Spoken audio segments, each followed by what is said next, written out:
안녕하십니까. 고산의 미래를 상상하다 세 번째 강연이 되겠습니다. 오늘의 강연 주제는 미래의 도시를 현재에서 읽다입니다.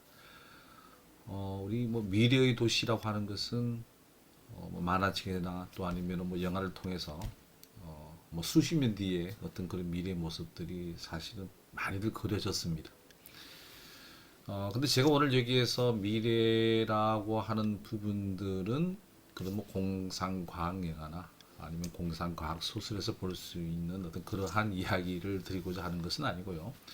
조금 더 현실적으로 우리가 좀 예측이 가능한 어떤 그런 부분의 이 미래의 도시를 좀 말씀을 드렸으면 하는데, 근데 아주 다행스럽게도 우리 고산 지역에는 뭐 여러분도 잘 아시다시피 알파시티라고 하는 지금 도시가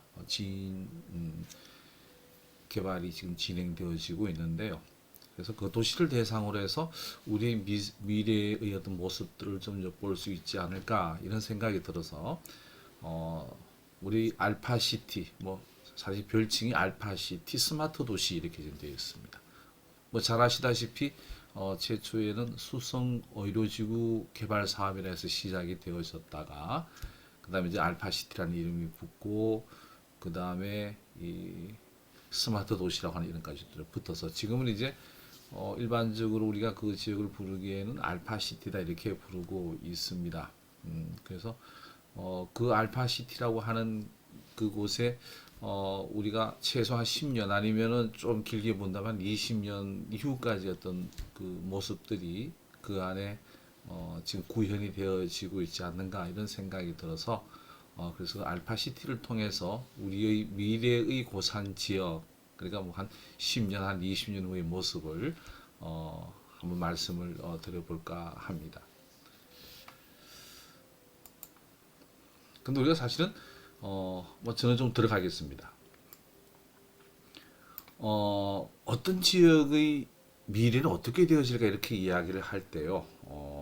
사실 이제 저희들 같은 이제 도시공학자들은 막 미래의 도시는 이런 유형의 도시로 가지 않을까 해서 예측을 하고 있는 어떤 도시의 모습은 크게 뭐 세 가지 부류 정도로 나누어진다 이렇게 말씀을 드릴 수가 있습니다. 좀 영어로 적혀 있습니다만은 컴팩트 시티 또 아니면은 지금 제가 오늘 중점적으로 좀 말씀을 드리고자 하는 이제 스마트 시티 또 아니면 에코 시티의 형태로 그 지역이 앞으로 모습을 바꾸어 나갈 거다 이렇게들 예측들을 많이들 하고 있습니다. 그럼 이제 제가 이 알파시티에 대한 이제 말씀을 드리기 전에 여기 컴팩트 아니면 스마트 에코시티라고 하는 것은 어떤 도시들을 이야기를 하는 건지를 아주 좀 짧게 설명을 드리고 알파시티로 넘어가도록 하겠습니다.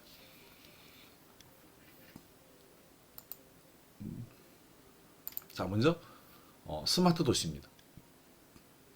자, 스마트 도시는 뭐 영어라고 하면 스마트 시티. 스마트라고 하는 걸 우리말로 옮긴다면 뭐 똑똑하다, 영민하다, 굉장히 똑똑한 도시인데, 이 똑똑하다라고 하는 것은 무엇에서 똑똑해지는가 하면은 바로 최첨단의 정보통신 기술입니다. 이 최첨단의 정보통신 기술을 이용을 해서 우리가 지금 현재 도시에서 문제가 되어지고 있는 것들을 해결하는 도시,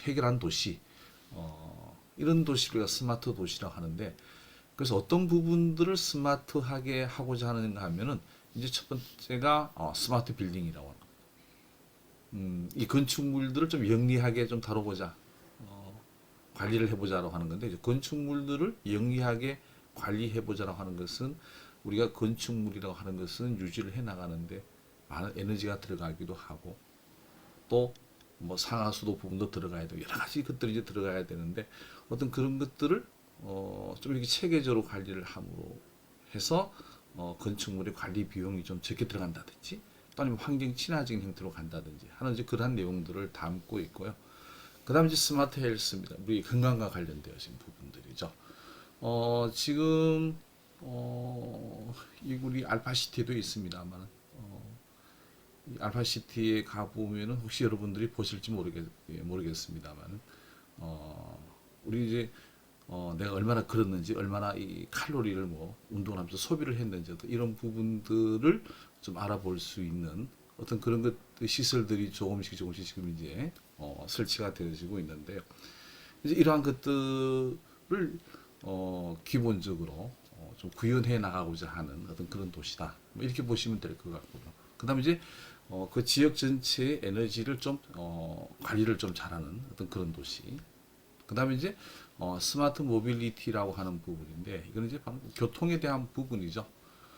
이 교통에 대한 부분들은 뭐 불법 주정차가 없고 결국 미래는 뭐 당연히 이제 주행 자동차를 이제 기반으로 이제 하게 됩니다만은 그래서 아주 교통 체증이 발생되어지지 않고 원활하게 교통의 흐름이 유지되어질 수 있는 그런 도시를 만들어 보겠다. 그 다음에 이제 이 퍼블릭 이 세프티라고 하는 것은 이제 이 범죄라든지 사고와 같은 것들이 잘 일어나지 않는 이제 그런 도시. 그래서 여기도 이제 이 그림이 나와 있습니다만은 이뭐 안면 인식 카메라라든지 또 아니면은 자동차 번호판 인식 카메라라든지 이런 것들이 이제 설치가 이제 많이 되어져서 그 지역 안에 어떤 범죄 발생이나 이런 것들을 좀 줄여나갈 수 있는 이제 그런 곳으로 만들겠다. 그래서 이건 이제 우리가 스마트 시티라 이렇게 이야기를 합니다. 그래서 이러한 지금 스마트 시티의 어떤 모습들은 현재 알파 시티에 어느 정도 구현이 되어져 있다. 이렇게 말씀을 드릴 수가 있을 것 같고요. 그 다음에 이제 두 번째, 에코시티.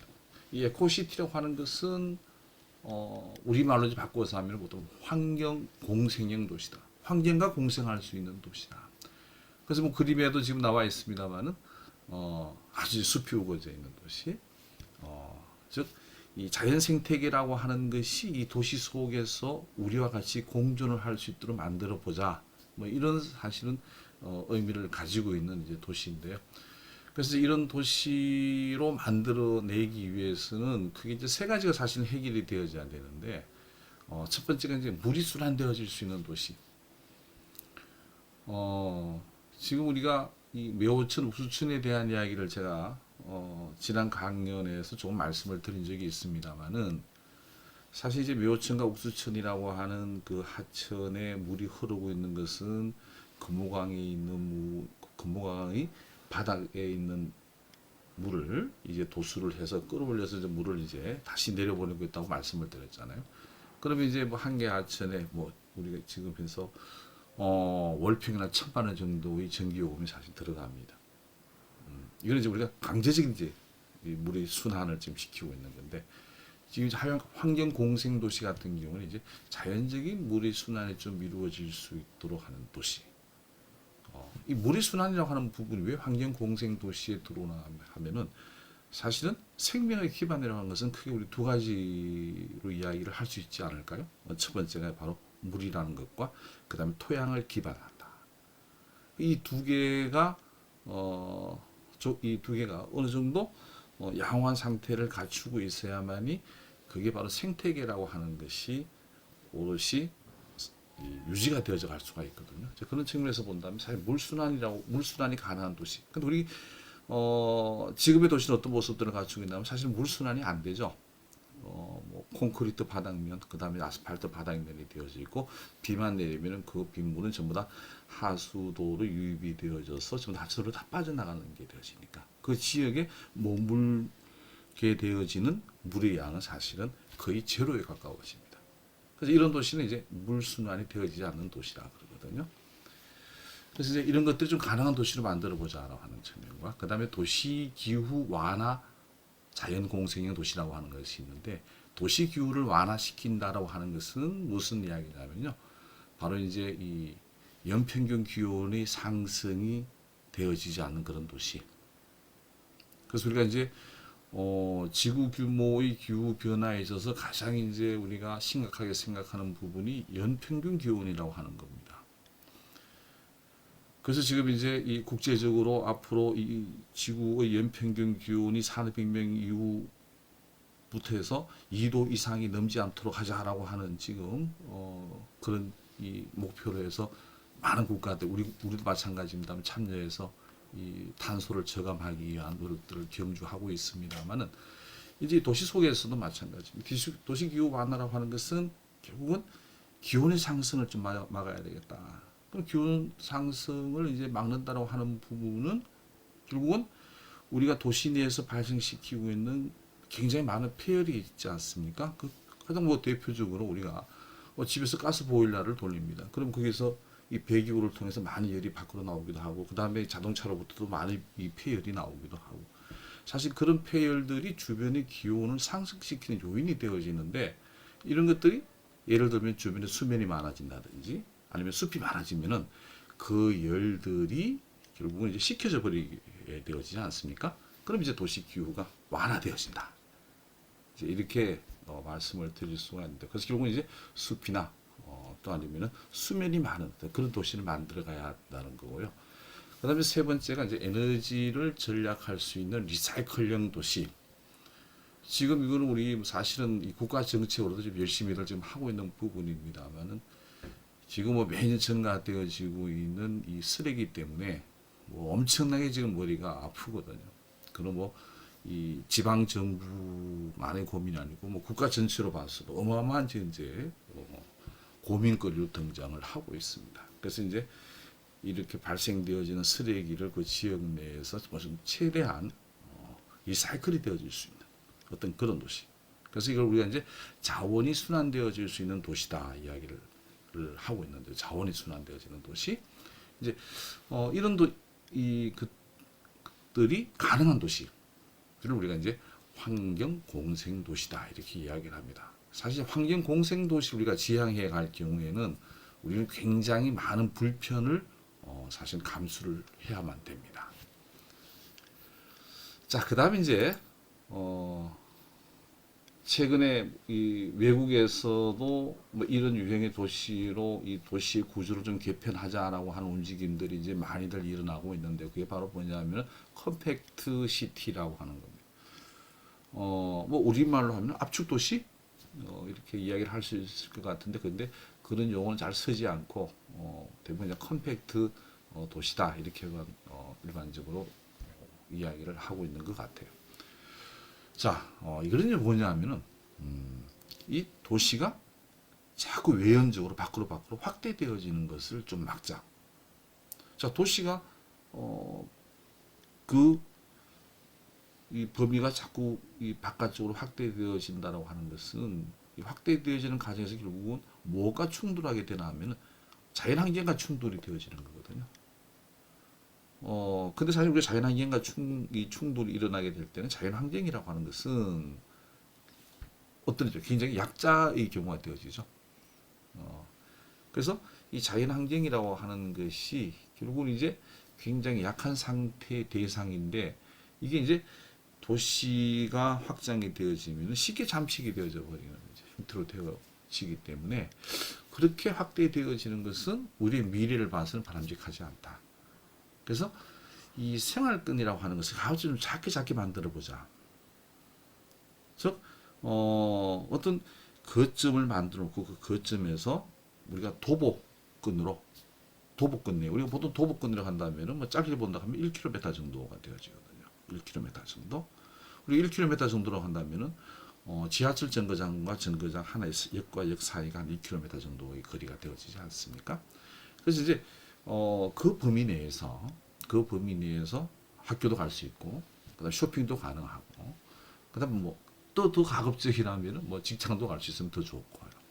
그래서 어떤 우리가 일상적인 생활을 영위해 나가는 데 있어서 필요한 모든 것들이 아주 도보권 내에 있도록 한번 만들어 보자라고 하는 것이 바로 이제 컴팩트 도시의 개념인데요.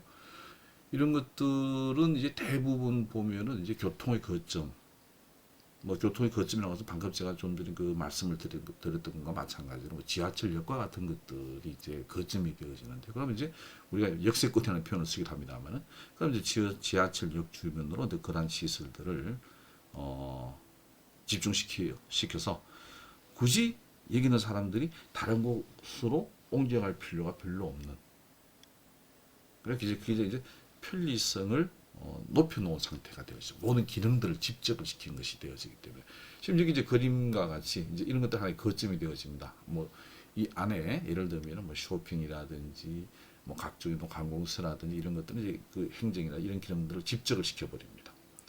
그리고 사람들이 이제 이런 것들이 흩어져 있어 버리면은 결국 도시의 외연도 확대가 되어질 건데 이제 그런 것들을 이제 막자라고 하는 거죠. 그래서 컴팩트 도시라고 하는 것은 어떤 측면에서는 어떤 주변의 환경을 보호해 나가는 측면에 있어서는 굉장히 어떤 바람직한 방향이 아닌가 이렇게 또 생각이 되어집니다. 자, 그럼 이제 본격적으로 이제 알파시티 즉 스마트 도시는 이제 알파시티로 한번 이제 들어가서 한번 살펴보도록 하겠습니다. 자, 일단 우리 주변에는 우리 고산 지역 내에는 환경공생형 도시나 아니면 컴팩트 도시가 아닌 일단은 스마트 도시라고 하는 어떤 좀 미래지향적인 도시가 하나 개발이 되어지고 있는 겁니다. 그럼 이제 우리 이 나머지 지역들도 뭐 그렇게 앞으로 좀 스마트화 되어져 갈 거라고 본다면은 그러면은 과연 우리가 살고 있는 곳 속에 곳에서는 어떠한 변화들이 앞으로 일어날 수 있을까? 이걸 좀 그려볼 수 있을 것 같아요. 자, 그럼 우선 이 수성 알파시티 스마트 도시. 지금 뭐 외부 지역에 있는 사람들에게 이 지역은 수성 알파시티 이렇게 해서 알려져 있습니다만은. 자, 뭐 여러분 잘 아시다시피 이 지역은 당초에 2008년 그러니까 벌써 한 12년 전쯤 되어지네요. 대구 경북 경제 자유구역 사업의 일환으로 시작이 되어졌습니다. 그래서 이제 수성 의료지구 개발 사업이라고 해서 약 30만 평의 부지 면적을 가지고 있는데 여기 이제 2008년에 지정이 되어지는데 대부분이 이제 개발 제한구역, 그린벨트 지역이었습니다. 그래서 이제 2008년부터 시작해서 2025년에 이제 준공이 되어지는 걸로 이제 계획이 되어졌는데 그 도중에 그래 지금 한 3년 전쯤 되나요? 2017년에 국토부에서 주관하는 사업인데 스마트 도시로 우리 지역이 이쪽 수성 알파시티가 선정이 되어집니다. 그래서 결국 이제 엄청나게 국비의 이제 투입이 가능한 지역으로 바뀌어져 버린 거죠. 그래서 이 지역을 한번 스마트 도시로 한번 만들어 보자. 뭐 처음에는 수성 의료지구 개발 사업이었는데 이미 뭐 판을 벌려 놓았으니까 자 여기에 스마트 도시화로 만들기에는 훨씬 좋죠. 이제 기성의 도시가 아니기 때문에. 그래서 사업 시행자가 이제 대구도시공사가 해서 지금 사업을 시행을 하고 있고요. 그래서 개발 방향을 몇 개를 한번 정리를 한번 해보도록 하겠습니다. 자, 첨단 정보통신기술, 저 통신기술인데 통산기술을 제가 또 잘못 적어두었네요. 죄송합니다. 그 다음에 이제 도시 기반 시설들을 이제 융복합해서 스마트 도시 기반 시설을 일단 구축하는 것. 이게 뭐 제일 큰 내용이 되어집니다. 그 다음에 이제 도시의 효율적인 관리나 또 아니면은 시민이 필요한 정보와 서비스를 언제 어디서든지 제공할 수 있는 기반을 갖춘다. 내가 뭐가 좀 정보가 좀 필요해. 그러면 정보통신을 통해서 내가 받을 수 있어야 되지 않습니까? 그래서 이제 나중에도 설명을 드리겠습니다만은 이제 가로등 부분에 보면 뭐 와이파이 시설을 많이 설치를 한다든지 해서 내가 이 정보에 접할 수 있는 여건들이 굉장히 양호한 곳으로 그렇게 이제 만들고자 하는 것. 그 다음에 이제 뭐 사물 인터넷이나 또 아니면은 이 정보통신 기술 기반을 이용해서 시민 체감형 서비스 구현을 좀 해서 행복한 도시를 만들겠다. 그 다음에 이제 스마트 도시에서 굉장히 또 중요한 게 아니죠. 알파시티 같은 경우에 이제 미래 산업 육성을 위한 사물 인터넷이나 정보통신 기술 이런 것들에 대한 테스트 베드나 또 아니면 플랫폼을 구축을 해서 비즈니스 모델 발굴 사업들이 많이들 지금 현재 이루어지고 있고 거기에 관련되어진 기업들이 뭐 특히 지금 이 자율주행 이 자동차와 관련되어져서 꽤 많은 기업들이 지금 이제 입주를 하고 있습니다. 자, 그래서 이 알파시티에 있어서의 주요 내용들을 한번 들여다보면 교통 분야에 대한 이제 스마트화, 그다음에 에너지 부분에 대한 스마트, 그다음에 생활 편익에 대한 스마트, 그다음에 이제 안전 분야에 대한 스마트, 그다음에 이제 기반 관리 시설 시설 관리 부분에 있어서 스마트화. 그래서 그게 이제 5개 분야로 이제 구분이 되어지는데, 요 부분들을 제가 조금씩 그다음부터 이제 설명을 좀 드리고자 합니다. 결국 이제 교통 분야에 있어서는요, 자율주행, 그 다음에 지능형 도보 안전 시스템, 그 다음에 뭐 교통 정보 제공, 도로 위험 정보 제공, 그 다음 불법 주정차 단속 CCTV.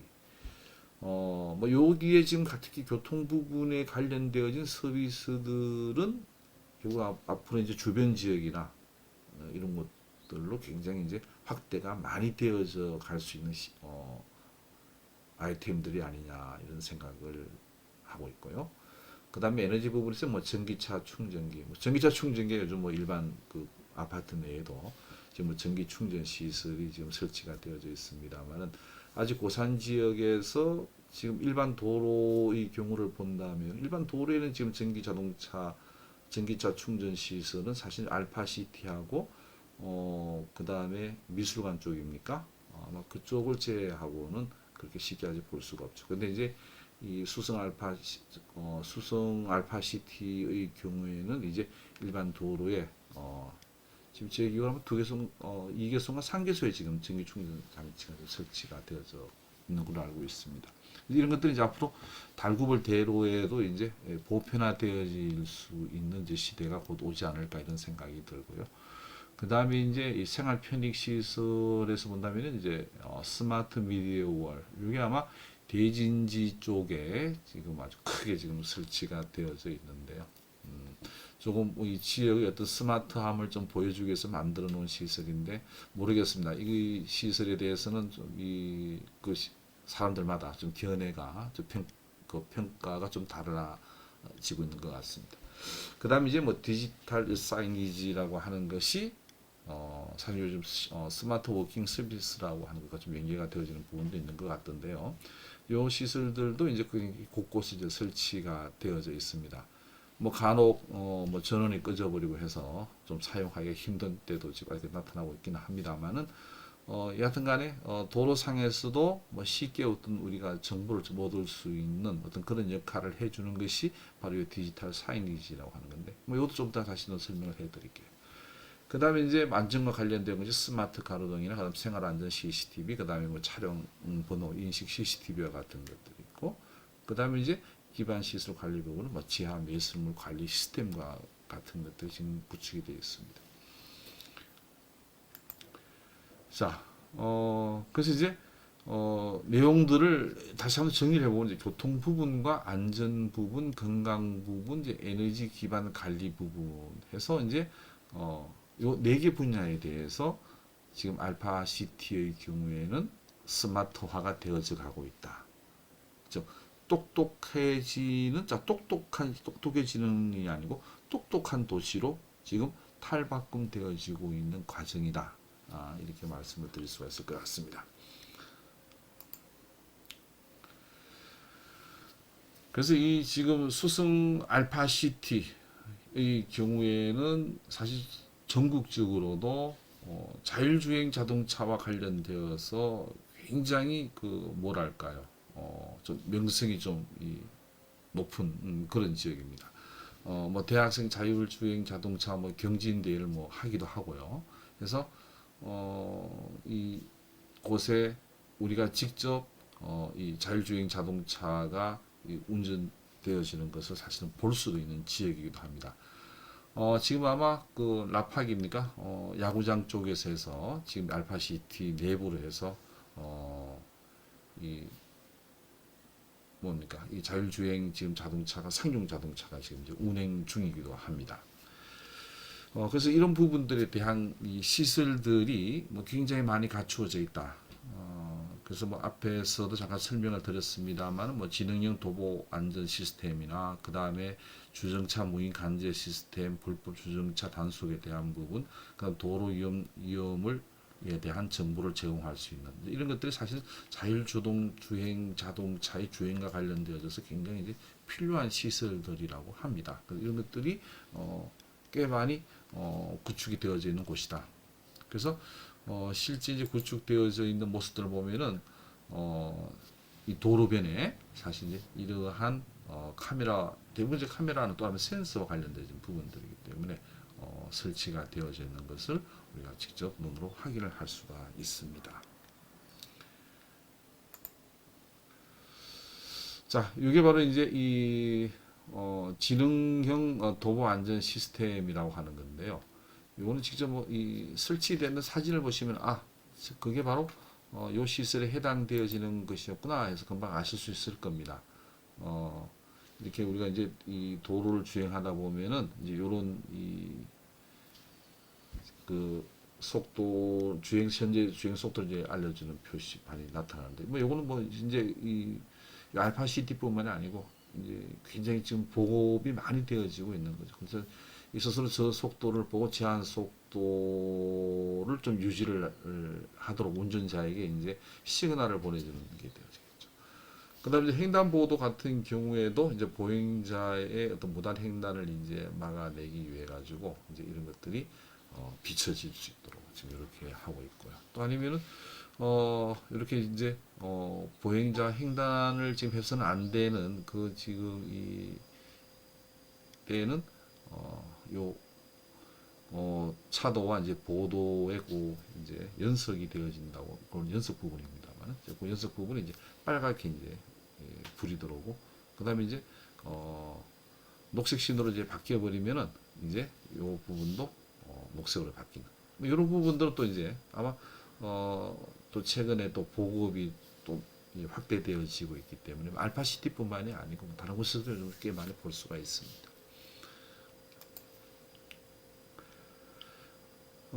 그다음에 도로 위험에 대한 정보들을 또 제공해 줄 수 있는 어떤 이런 것들도 꽤 많이 지금 설치가 되어져 있습니다. 그래서 이런 부분들은 알파시티뿐만 아니고 마찬가지로 지금 고속도로라든지 또 아니면 국도상에 지금 이러한 시설들이 많이 설치가 되어져서 실시간으로 도로 정보에 대한 부분들을 제공을 지금 해주고 있습니다. 그다음 불법 주정차에 대한 부분은 한번 경험을 해보신 분들도 계실지 모르겠습니다만 요즘 이 불법 주정차 단속 구간들이 전부 다 설정이 되어져 있기 때문에 단속 카메라가 설치가 되어져 있고 해서 어떤 경우에는 거기에서 방송에 멘트가 막 나오기도 하죠. 몇 번 차량 빨리 출발해 주십시오라든지 주차를 해서는 안 되는 구간이다 이런 것들을 하는데 이제 이런 부분들이 좀 더 이제 이 체계화되어져서 이 알파시티에는 이제 불법 주정차가 이제 발생이 되어지지 않도록 이렇게 시스템이 구축이 되어져 있습니다. 이 부분은 좀 넘어가도록 하겠습니다. 그 다음에 이제 안전에 대한 이제 서비스죠. 그래서 안전 서비스는 마찬가지입니다. 이렇게 이제 가로등이 설치되어지는 부분에 보면 이제 다른 시설들이 몇 개가 좀 이렇게 복잡하게 설치가 되어져 있는데 이제 이런 것들이 이제 스마트 가로등이나 또 아니면은 이제 차량 번호 인식을 할 수 있는 CCTV라든지 이런 것들과 또 일반 CCTV와 같은 것들이 이제 다 시설이 이제 장착이 되어져 있기 때문에 우리가 이 밤거리를 걷더라도 그렇게 어떤 위험성을 느끼지 않는 그러한 철저한 안전 시스템이 구축이 되어져 있다. 이렇게 이야기를 하고 있습니다. 그리고 이제 이 알파시티에 들어가 보면은 이제 요 스마트 가로등이라고 하는 부분에 이제 보면은 사실 이제 여기에 무료 와이파이를 또 제공할 수 있는 이제 그런 것들도 이제 설치가 되어져 있습니다. 그래서 굉장히 많이 이제 우리가 편리하게 이 발달되어진 정보통신 기술의 혜택을 좀 느낄 수 있는 어떤 그런 것들이 꽤 많이 있다 이렇게 말씀을 드릴 수가 있습니다. 즉 건물 안에 있는 사람들뿐만 아니고 그러니까 우리가 이제 거기서 보행을 한다든지 내가 그 집을 이 자동차를 가지고 통과를 한다든지 할 경우에도 굉장히 많은 어떤 그러한 서비스를 좀 받을 수 있는 어떤 그런 곳이다. 뭐 이렇게 보셔도 크게 문제는 되지 않을 것 같습니다. 자, 뭐 차량 번호 인식 CCTV 뭐 이런 부분들, 그 다음에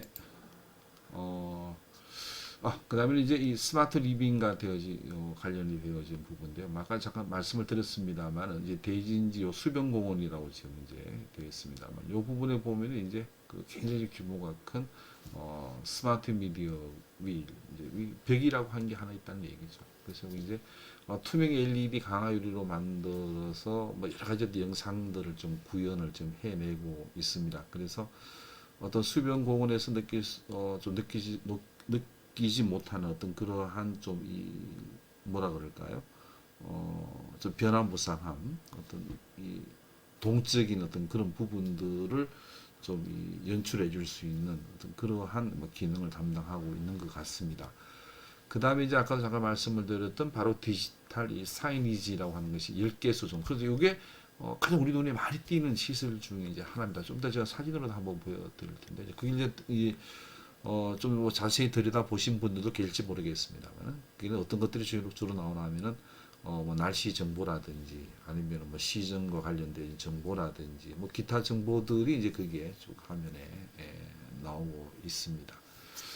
그 다음에 이제 이 스마트 워킹이라고 하는 것은 이제 뭐냐면은 그 수성 의료지구 그 알파시티 내를 우리가 이제 네 걷기 코스를 이제 만들어서 이제 코스별로 내가 이 길을 걸으면 얼마의 뭐 칼로리가 예를 들면 이 소진이 되어지고 하여튼 이런 것들 정보들을 이제 주는 것들을 이제 스마트 워킹이라고 이야기를 합니다.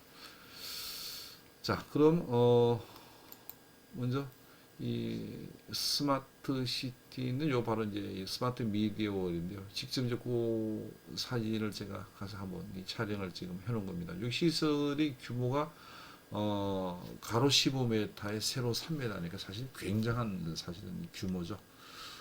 그래서 간혹 이제 이 구간을 통과하는 운전자들이 뭐 빛의 밝기가 너무 세다 이렇게 좀 불만을 토로하시는 분들도 뭐 계시는 것 같은데요. 하여튼 이 알파시티의 어떤 좀 위상을 홍보하는 데 있어서는 뭐 나름 또 역할을 하고 있지 않나 이런 생각을 해봅니다.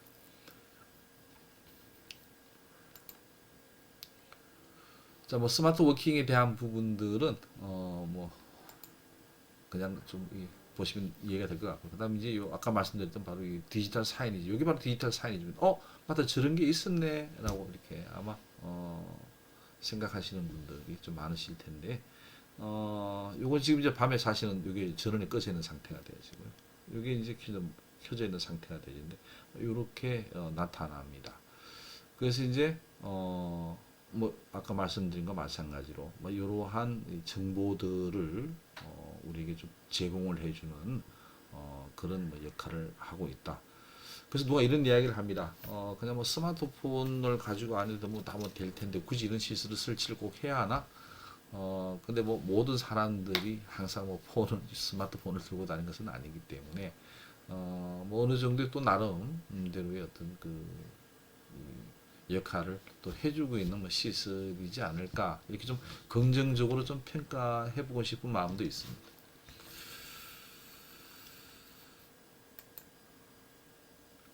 그 다음에 이제 이 에너지 관리 부분에 있어서도 뭐 전기차 충전기나 또 아니면 지하 매설물 관리와 같은 것들이 이제 일반 우리 기성 도시와는 달리 굉장히 좀 체계적으로 구성이 되어져 있다는 건데요. 사실 이 부분은 이제 제가 조금 있다가 조금 이 스마트 시티 문제점을 좀 말씀을 드려야 될 부분에서 이 지하 매설물 관리에서는 좀 심각한 이야기를 해야 되는데 사실 조금 문제가 있습니다. 뭐 전기 자동차 이제 충전 시설 우리 일반 요거는 지금 현재 스마트 시티 알파 시티에 지금 설치가 되어져 있는 거고요. 그다음에 이제 에너지 관리나 이런 부분들은 사실 이제 여러분들이 뭐 육안으로 볼 수 있는 이제 그런 것들은 뭐 사실은 아닙니다. 자, 그럼 하여튼 이러한 것들이 지금 이 수성 알파시티에서 구현되어지고 있는 이런 것들이 앞으로 이제 주변의 지역 또 아니면 다른 도시 아니면 우리 고산 지역 전체에 굉장히 많이 이제 보급이 되어지지 않을까 이렇게 생각을 합니다. 자, 그럼 조금 이제 이 다른 좀 시야에서요. 지금 이제 이 수성 이 알파시티라고 하는 것이 정말로 죄송합니다. 스마트 도시가 될까? 지금 현재 이 구현되어지고 있는 그 모습들을 봤을 때 정말 스마트한 도시가 될 수 있을까? 한번 좀 고민을 좀 제가 해봤는데 그래서 그 스마트 도시를 제가 들어가서 보면서 좀 눈에 띄어졌던 이제 그런 부분들을 지금부터 몇 가지 좀 말씀을 해드릴까 합니다. 그래서 이 부분도 굳이 말씀드리는 이유는 이제 우리가 이 고산 지역을 앞으로 스마트 도시로 만들어낸다면 이런 부분들에 대한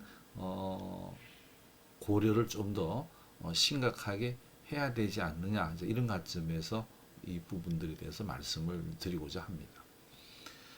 우선 폐기물 관리인데요. 이제 야간이 되어지면 그 빌딩이나 이런 곳에서 이제 발생되는 폐기물들이 요거를 이제 우리가 도로 연석이라 그러는데 연석 부분에 좀 배출이 되어집니다. 뭐 우리가 이거 뭐 달구을 때려서도 많이 볼 수 있는 모습이죠.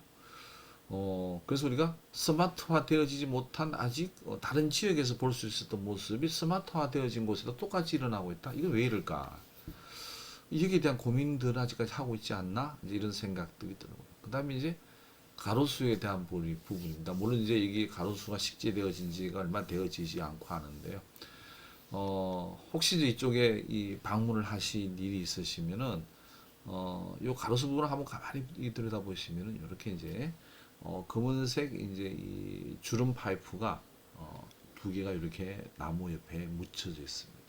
이게 뭐냐면은, 요 나무에 이제 물을 주기 위한 거예요. 그러니까 이제 땅속 깊이에 이제 있는 이 뿌리 부분까지 물이 전달되어지도록 하려고 한다면 이제 요 관을 통해서 이제 물을 주입을 하면 이제 뿌리 부분까지 이제 물이 전달이 되어지겠죠. 굉장히 좀 스마트한 발상이라고 생각이 됩니다. 그런데 불행하게도 굉장히 많은 나무들이 벌써 잘려져 나갔어요. 왜 잘려져 나갔을까요? 죽었다는 이야기겠죠.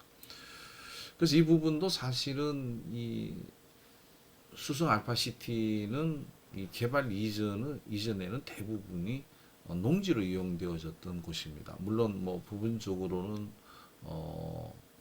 축산과 관련되어진 어떤 뭐 이런 곳들도 있기도 했습니다만 대부분이 이제 농지였다. 농지였다고 하는 것은 그 표토 부분이 굉장히 비옥한 그 곳이었거든요. 그럼 이곳을 개발하면서 그 아주 양질의 그 비옥토들을 좀 모아서 이렇게 이제 그 식물들을 우리가 식생해야 할, 심어야 할 곳들은 그 토양들을 좀 많이 좀 치워 나가고 좀 했으면은 이용을 했으면은 나무들도 잘 자라고 했을 텐데 왜 그렇게 똑똑한 하지 못한 짓을 저질러 놓았을까? 좀 이런 좀 아쉬움이 드는 그런 부분이 되겠습니다. 자, 그 다음에 이제 이게 뭐냐면요. 이제 도로 부분에 있는 소위 말하는 이제 맨홀 뚜껑들입니다. 맨홀이라고 하는 것은 왜 있는지 잘 아실 겁니다. 우리가 이제 지하에 어떤 시설물들을 이제 놓고 이제 매스를 해두었을 때 그것을 관리하기 위해서는 이제 중간중간에 맨홀이라고 하는 것을 이제 설치를 해서 그 맨홀 뚜껑을 열어서 사람이 들어가서 그 지하에 매설되어지는 부분들의 그 상태를 검사하거나 또 아니면은 그것을 교체할 때 이제 사용을 하기 위해서 이 곳곳에다가 이제 맨홀을 설치를 하거든요. 그래서 맨홀은 문자 그대로 사람이 들어갈 수 있는 구멍이란 뜻입니다. 근데 굉장히 많은 맨홀 뚜껑이 있습니다. 그럼 우리가 수성 알파시티는 대부분의 시설들을 땅속에 다 묻어두었구나 이렇게 이제 볼 수가 있죠. 근데 그 맨홀 뚜껑들이 이제 무슨 맨홀 뚜껑이 가만히 이제 들다 보면은 각종 통신사별로 맨홀 뚜껑이 다 있습니다. 그럼 결국은 이거 무슨 말이냐면 이제 통신사마다 자기네들의 이제 통신 시설들을 전부 다 별도로 다 매수를 했다는 얘기가 일단은 되어지는 것 같고요. 그 다음에는 또 하나 여기는 뭐가 없나 그러면 전봇대가 없습니다. 그게 뭐죠? 모든 전선은 지중화를 했다. 땅속에 다 갖다 묻어뒀다는 얘기죠. 그럼 또 이제 한전에 또 맨홀 뚜껑이 또 있습니다. 그다음에 상수도 하수도 당연히 땅속에 한이 묻어져야 되니까 맨홀이 당연히 있는 거고요. 그 다음에 또 뭐가 있겠습니까? 자, 상수도, 하수도, 통신, 그 다음에 또 가스가 있잖아요. 또 가스도 또 지하에 또다 매설이 되어지고. 그 다음 또 이 경찰 쪽에서는 신호 등에 대한 부분, 교통 신호 제어에 대한 부분들이 경찰이 이제 그 시설을 설치하고 이제 관리를 하기 때문에 또 거기에 관련된 시설들도 또 땅속에 묻어놓고 또 맨홀이 또 뚜껑이 또 있습니다. 그래서 굉장히 다양한 맨홀 뚜껑들이 이 스마트 도시의 도로 위에 또 데코레이션처럼 이렇게 장식이 되어져 있습니다. 이거는 우리가 이제 일반적인 이 도시에서 이제 볼 수 있는 양상들이거든요. 이제 사실 이런 것들은 한 곳에 다 모아서 상수도 간도, 수도 간도 넣고 하수도 간도 집어넣고 전기도 집어넣고 가스도 집어넣고 정보통신도 집어넣고 이렇게 설치를 해야 되거든요. 그걸 우리가 공동구라 그럽니다. 이 부분은 제가 후반부에 가서 좀 더 상세하게 설명을 드리겠는데요. 이런 부분들은 정말로 똑똑하지 못하다. 이렇게 말씀을 드릴 수가 있습니다. 혹시 이걸 지금 이 대구도시공사에 계신 분들이 만약 보신다면 야, 이게 너무 심하게 좀 비판하는 거 아니야? 아마 이렇게 좀 제가 좀 말씀을 드릴지도 모르겠습니다만은 뭐 이 똑똑하지 못한 부분들은 뭐 못한 부분이니까 뭐 저희 비판을 그대로 좀 수용을 해주시면 감사하겠습니다.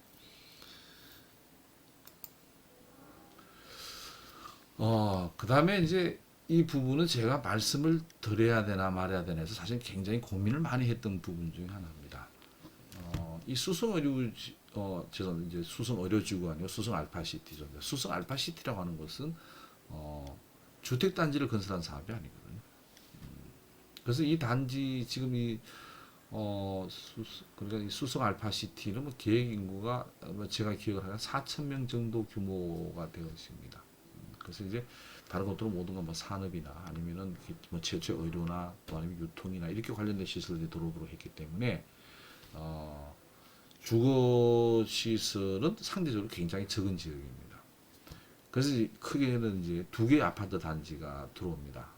이제 대구도시공사에서 이제 하는 이 아파트 단지, 그건 이제 건설 중에 있죠. 그다음에 이제 입주가 된 요런 이제 민간 아파트입니다. 뭐 아파트 이름은 굳이 말씀을 드리지 않겠습니다만, 이 아파트를 제가 지금 굳이 이렇게 여러분들에게 보여주는 거는 뭐냐면은 이 고산 지역에는 굉장히 많은 아파트 단지가 있습니다. 뭐 동수라는 뭐 300여 개 동이 있으니까 그 아파트 단지들은 현재는 대부분이 외부 차량의 그 출입을 통제를 다 하고 있습니다. 그 등록되어진 차량이 아니면은 이제 들어가는 것이 어렵도록 이렇게 다 해놓았죠. 근데 외부인들이 출입은 통제를 하지 않습니다. 그 아파트 단지를 뭐 관통을 한다든지 아니면 내가 그 아파트 단지 안에 거기에 뭐 정자가 하나 좋은 게 있어서 그 정자에 들어가서 뭐 쉰다든지, 그죠? 이 정도의 어떤 행위들은 전부 다 허락을 해주는 형태. 그러니까 거의 개방형의 형태로 사실은 있다 이렇게 말씀을 드릴 수가 있는데, 근데 지금 이 수성 알파시티에 있는 이 민간 아파트의 경우는 외부인이 출입을 통제하는 형태, 즉 폐쇄형으로 지금 만들어져 있습니다. 그래서 이제 이런 부분들이 이제 이 외부 출입인을 전부 다 막는 거죠. 그러니까 이 뭐 비밀번호를 입력을 해야만이 이제 이 단지 안에 들어갈 수가 있도록. 물론 이 아파트 단지는 사유재산에 해당이 되어지기 때문에 저렇게 외부인의 출입을 통제할 수 있는 저런 시설을 갖춘 것은 불법이 아니죠. 그리고 당연히 이제 아파트 단지 안에 조경 시설이라든지 휴게 시설들에 대한 또 아니면 보안적인 측면에서 본다면은 뭐 저렇게 시설한다고 해서 그게 문제가 되어지지 않는다고 볼 수가 있습니다만은 저렇게 단지별로 저게 커다란 문을 달기 시작을 한다면은 과연 저곳에 살아나고 있는 아이들은 어떤 생각을 가지게 될까? 즉, 뭐 우리 요즘 많이 하는 이야기가 있잖아요. 공동체라, 커뮤니티라고 하는 이야기가 있잖아요. 그럼 어떤 외부와의 어떤 저러한 아주 명확한 선긋기라고 하는 것은 우리 지역의 어떤 공동체를 활성화시켜 나가는 데는 다소 부정적인 면도 있지 않을까. 그래서 가장 우려스러운 것은 앞으로 이 고산 지역에 출현하게 될 공동주택 단지들이 이러한 형태로 다 만들어진다면은 이건 지역 전체에 있어서는 굉장히 큰 문제가 되어질 소지도 있지 않나, 이런 생각이 들어서 제가 이 부분을 한번 올려봤습니다. 그래서 이것은 스마트하고는 좀 관계가 멀지 않을까, 뭐 이런 생각을 개인적으로는 가지고 있습니다. 자, 그 다음에 이제 이 고산의 현재에서 볼 수 없는 미래.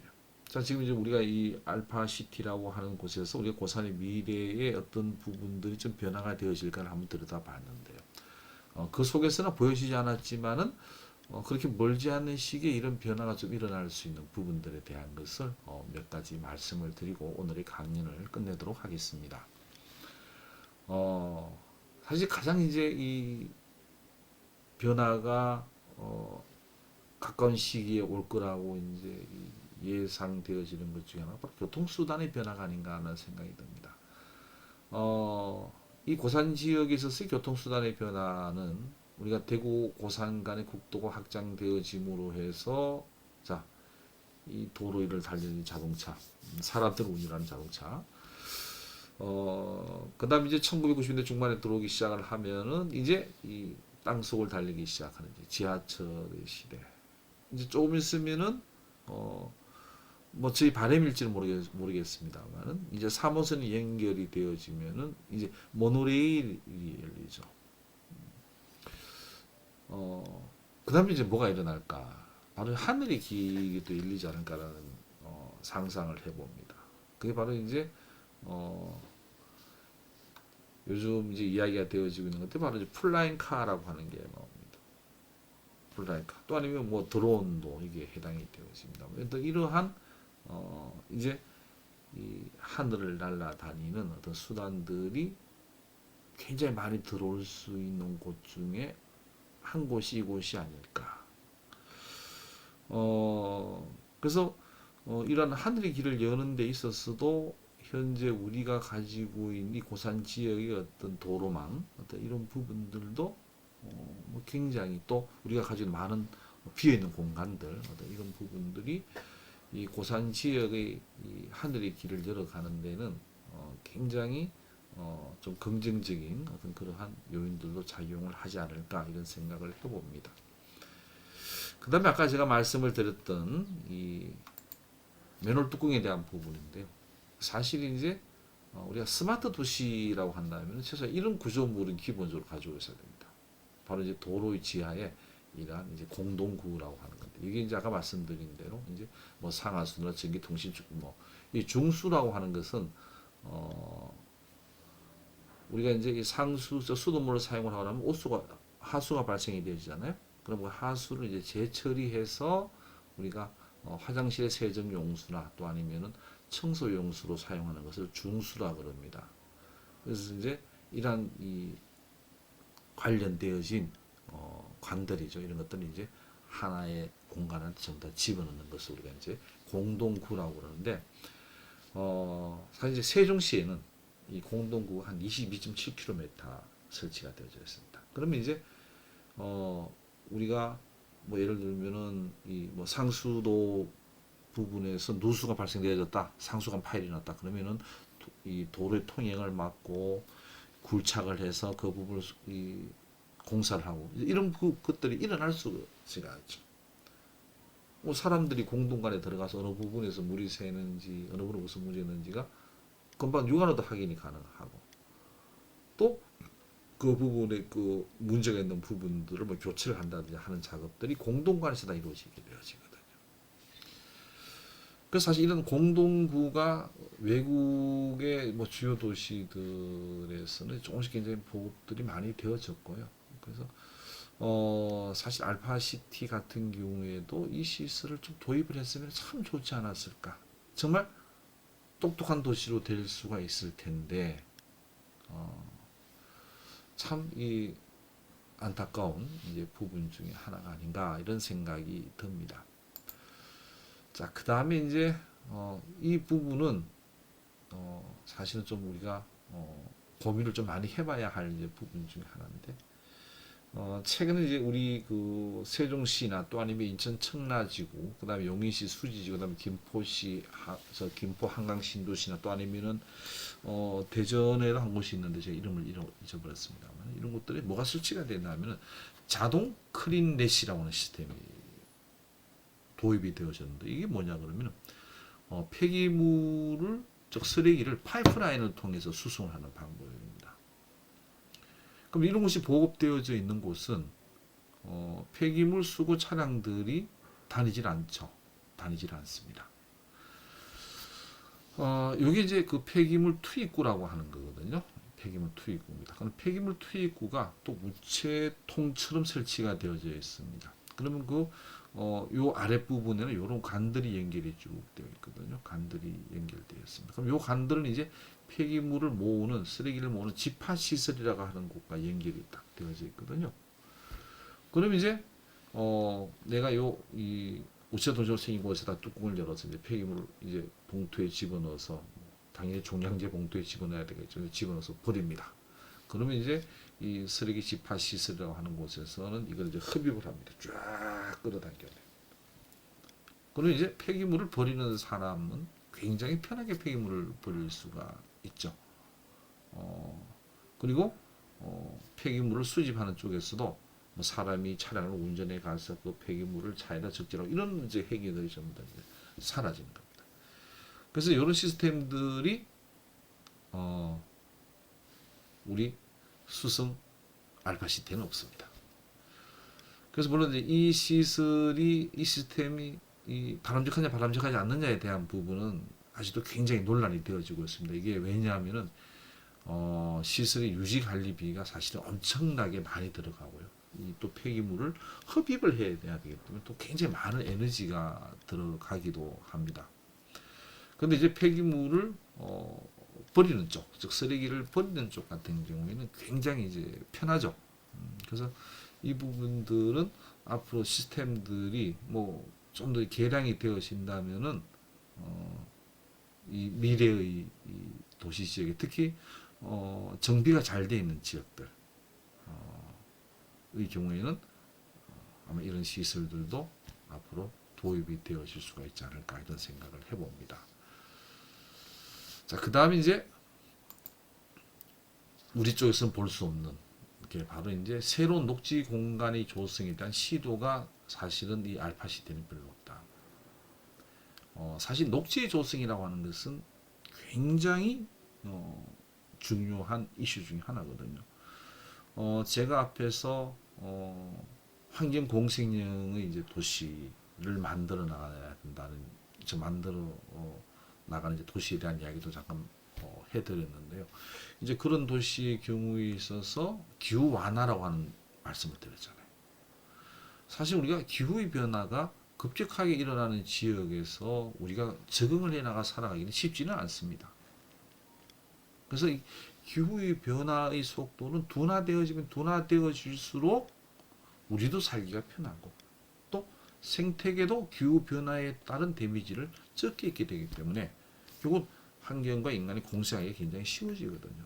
그럼 그렇게 하기 위해서는 우리가 어떤 공간을 도시화시켜 나갈 경우에 그 도시화를 시켜 나가게 되면은 그 지표면들은 뭐로 바뀌게 되죠? 저는 아스팔트, 콘크리트로 바뀌어지게 됩니다. 자, 기존에는 식물들이 자라날 수 있는, 작물들이 자라날 수 있는 어떤 그런 곳들이었는데 우리는 식물들이 뿌리를 내릴 수가 없는 콘크리트와 아스팔트 표면으로 그걸 다 바꿔놔 버렸잖아요. 녹지가 없어져 버렸던 거 아닙니까?